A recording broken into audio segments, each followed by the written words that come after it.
ici, on semble s'orienter effectivement sur le fait que ce soit des activistes, des militantes kurdes, 3 militantes kurdes qui se trouvaient à l'intérieur du centre d'information sur le Kurdistan, sans qu'on sache encore exactement avec certitude si elles étaient ou pas, si elles faisaient partie ou pas du centre d'information. Les corps sont toujours à l'intérieur. Vous avez entendu Manuel Valls tout à l'heure qui est revenu sur l'enquête. Il vient de quitter les lieux. Il est venu voir ce qu'il en était ici.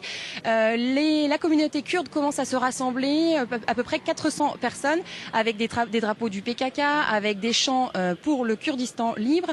Normalement, les manifestations devraient continuer toute la journée ici, en attendant d'en savoir un petit peu plus sur l'enquête. Alors, il y a effectivement du monde autour de vous. Quelles sont les premières réactions entendues ?